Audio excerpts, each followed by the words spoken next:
RBI कहता है जानकार बनिए, सतर्क रहिए। Reserve Bank of India RBI, इससे आप सभी भली भांति परिचित हैं, पर क्या आप जानते हैं आरबीआई की स्थापना कब हुई? आरबीआई के प्रथम गवर्नर कौन थे? आरबीआई का पहला मुख्यालय कहां था? कौन से ऐसे प्रधानमंत्री हैं जो आरबीआई के गवर्नर भी थे? तो दोस्तों, आज के हम अपने इस वीडियो में इन्हीं सब सवालों का जवाब जानने की कोशिश करेंगे। तो हमारे इस वीडियो के साथ बने रहिए और इसी प्रकार से और भी ज्ञानवर्धक जानकारियां प्राप्त करने के लिए हमारे चैनल को सब्सक्राइब कीजिए और हमारे चैनल को लाइक कीजिए। आइए आज का टॉपिक शुरू करते हैं।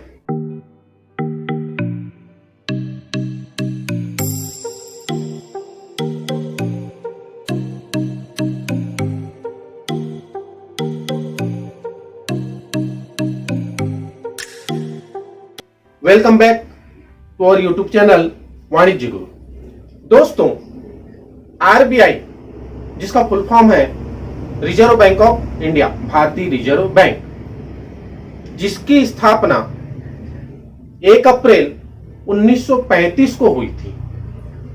Reserve Bank of India Act के तहत 1934 में जो एक्ट बनाया गया, उस एक्ट के तहत इसकी स्थापना हुई।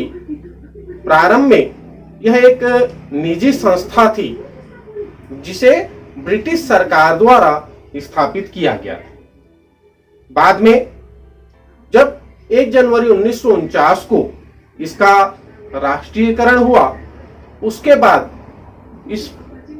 ये केंद्र सरकार, भारत सरकार के अधीन आ गई। आज reserve Bank of India Bharat सरकार के अधीनस्थ संस्था है जो देश की मौद्रिक नीतियों को तय करके देश के बैंकों पर नियंत्रण स्थापित करती है और इसी कारण से इसे देश की केंद्रीय बैंक या बैंकों का बैंक भी कहा जाता है, क्योंकि जिस तरह से एक बैंक अपने ग्राहकों को जो सुविधाएं प्रदान करती है, रिजर्व बैंक वही सुविधाएं बैंकों को प्रदान करती है, इसीलिए इसे बैंकों का बैंक कहा जाता है। आरबीआई का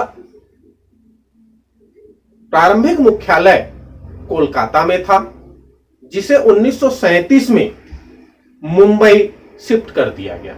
वर्तमान में आरबीआई का मुख्यालय मुंबई में। इसके अलावा आरबीआई के 4 लोकल बोर्ड हैं जो दिल्ली, मुंबई, चेन्नई और कोलकाता में स्थित है। साथ ही साथ इसके 29 क्षेत्रीय कार्यालय हैं जो प्राय सभी राज्यों की राजधानियां।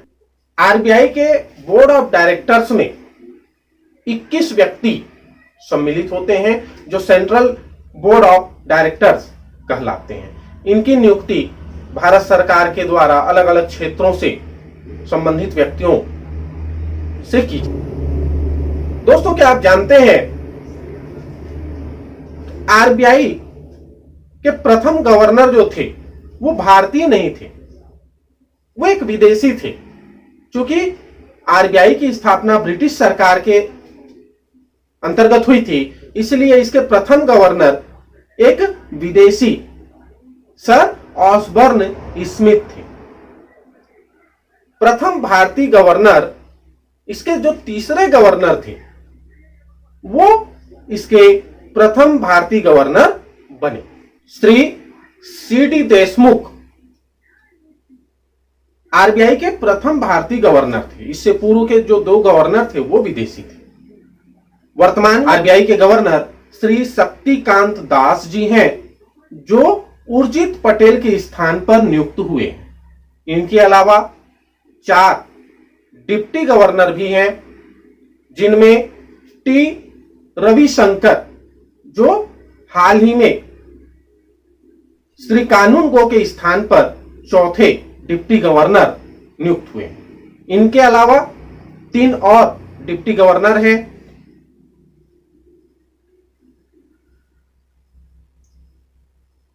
एम के जैन,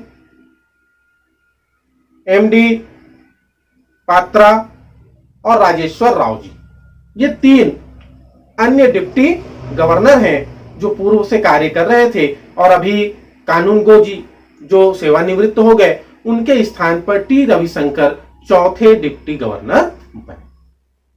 दोस्तों, क्या आपको मालूम है कि डॉक्टर मनमोहन सिंह ऐसे पहले प्रधानमंत्री हैं जो आरबीआई के गवर्नर भी रह चुके हैं। ये गवर्नर के पद पर भी कार्य कर चुके हैं। आपको एक और रोचक जानकारी हम देते हैं। आज तक कोई भी महिला आरबीआई के गवर्नर के पद पर नहीं पहुंची है, कार्य नहीं की है। पहली डिप्टी गवर्नर के रूप में पहली महिला जिनकी नियुक्ति हुई थी श्रीमती के.जे. जोशी। श्रीमती जोशी जो थी वो पहली डिप्टी गवर्नर थी। आज तक कोई भी महिला आरबीआई के गवर्नर के पद पर कार्य नहीं की। आपको एक और मजेदार जानकारी देते हैं। क्या आप जानते हैं आरबीआई भारत के अलावा 2 और देशों का सेंट्रल बैंक या केंद्रीय बैंक के रूप में कार्य कर चुका है।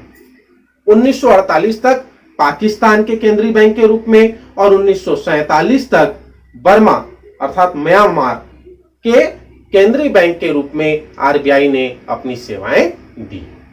जैसा कि आप जानते हैं आरबीआई हमारे देश के लिए नोट छापने, नोट जारी करने का कार्य करती है। 1 रुपए के नोट को छोड़कर से सभी नोट आरबीआई के गवर्नर के साइन से जारी होते हैं, लेकिन सिक्के जारी करने का कार्य आरबीआई नहीं करती। सिक्का कौन जारी करता है? भारत सरकार, वित्त मंत्रालय जो है वो सिक्का जारी करने का कार्य करता है। नोट छापने के प्रिंटिंग प्रेस जो हैं वो 4 स्थानों पर हैं। नासिक, देवास, मैसूर, सालबोनी, ये 4 ऐसे स्थान हैं जहां पर नोटों की छपाई होती है। आरबीआई के 2 ऐसे गवर्नर भी हुए जिन्होंने कभी नोटों पर हस्ताक्षर नहीं किए। इनमें पहले थे सर ऑसबर्न स्मिथ, इन्हें भी नोटों पर हस्ताक्षर करने का सौभाग्य नहीं मिला। और दूसरे थे श्री के.जी. आबेगांवकर। ये दोनों ऐसे गवर्नर थे जिन्हें नोटों पर साइन करना नहीं पड़ा या साइन करने की इनका समय इन्हें नहीं मिला। एक और इंटरेस्टिंग फैक्ट जो बहुत कम लोगों को मालूम होगा, हमारे पूरे भारत देश में जो वित्तीय वर्ष होता है, फाइनेंशियल ईयर, वो 1 अप्रैल से 31 मार्च तक का होता है। पर क्या आप जानते हैं आरबीआई का फाइनेंशियल ईयर कब से प्रारंभ होकर कब खत्म होता है? हम आपको बताते हैं आरबीआई का फाइनेंशियल ईयर 1 जुलाई से प्रारंभ होता है, जो 30 जून को समाप्त होता है ना। इंटरेस्टिंग, 1 जुलाई से प्रारंभ होकर 30 जून को फाइनेंशियल ईयर आरबीआई का पूर्ण होता है। अब अंतिम में एक और महत्वपूर्ण बात, आरबीआई की स्थापना में डॉक्टर भीमराव अंबेडकर का बहुत ही महत्वपूर्ण योगदान था। ये आरबीआई के संस्थापक सदस्यों में से थे डॉक्टर भीमराव अंबेडकर जी। तो दोस्तों, ये कुछ रोचक जानकारियां थी वैसे आरबीआई के कार्यों के बारे में। उसके अन्य सामान्य जो जानकारियां हैं उनसे तो आप सभी भलीभांति परिचित हैं। ये कुछ ऐसी जानकारियां थी जो इंटरेस्टिंग फैक्ट थे जो हमने आप तक शेयर किया।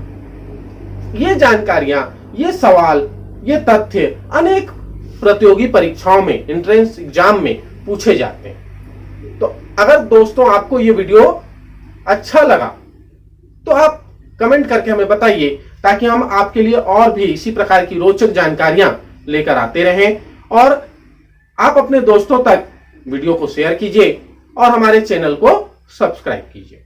धन्यवाद दोस्तों, हमारा साथ देने के लिए, वीडियो में बने रहने के लिए।